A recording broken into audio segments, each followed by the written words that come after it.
Hello, children. Good morning. Today, I am going to tell you the story of the Scarlet Ibis. The Scarlet Ibis is a short story written by novelist James Hurst. It was first published in Atlantic Monthly in July 1960 and won the Atlantic First Award.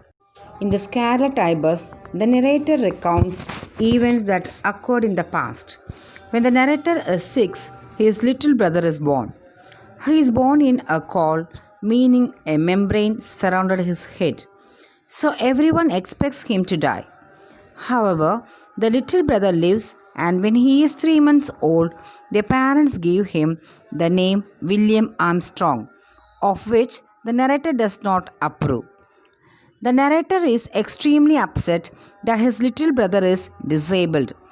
He had high hopes that his sibling would be able to run and jump and play with him. When his mother suggests that his little brother might not turn out to be all there, the narrator is even more upset. However, when the baby stares right at him and smiles, the narrator knows that he is all there after all. When the baby is 2 years old, he learns to move around and crawl by himself.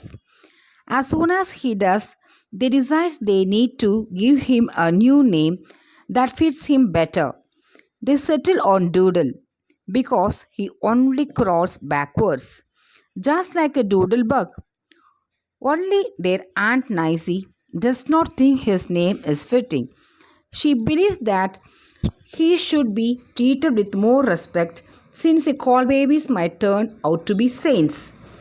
Their father builds Doodle a go-kart to get around in, and the narrator is forced to take Doodle with him everywhere he goes. He takes him to a place they call the Old Women's Swamp, and Doodle begins to cry. Because it is so beautiful, from that moment on they go down to the swamp, often and adorn themselves in wildflower crowns and necklaces.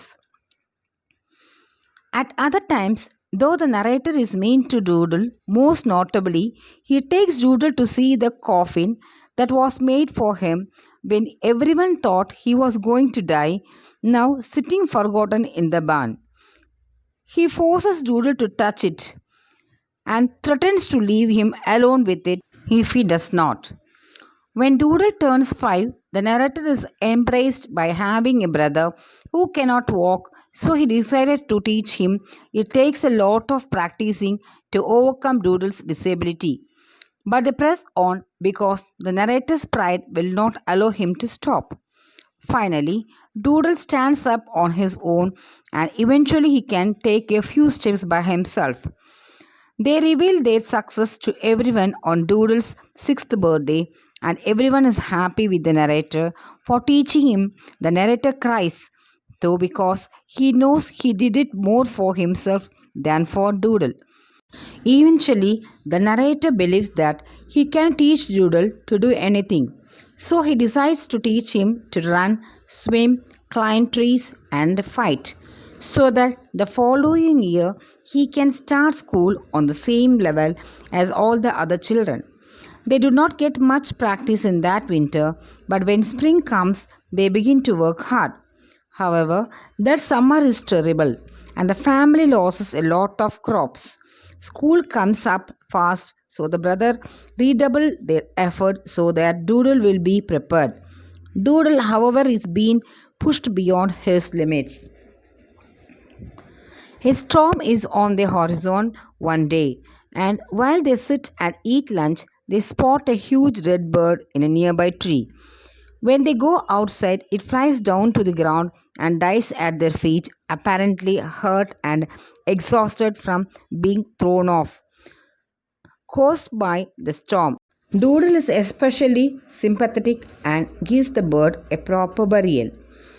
After they finish eating, the brothers head down to the creek to practice rowing. Doodle is clearly not up for this, but the narrator pushes him anyway. The storm approaches by the row, and when they get back to the bank, Doodle is so exhausted and frightened that he collapses into the sand. The narrator helps him up and they attempt to raise the storm back home. But Doodle's body is done in and he collapses again. He calls out for the narrator not to leave him, but the narrator has one of his strokes of maliciousness and runs ahead. The narrator finds his sins and waits for Doodle to catch up, but he never does. He retraces his steps, only to find his little brother lying in the sand, covered in blood from his mouth, dead just like the scarlet ibis. The narrator is devastated and lies protectively over Doodle's body, crying to shelter it from the rain. The main themes in the Scarlet Ibis are love versus pride, acceptance versus expectations, and martyrdom. Love versus pride, brothers' motivations to help Doodle alternate between love and shame. His love encourages kindness, but his shame over Doodle's failings results in Doodle's death. Thank you, children. I hope you all enjoyed. See you in the next class.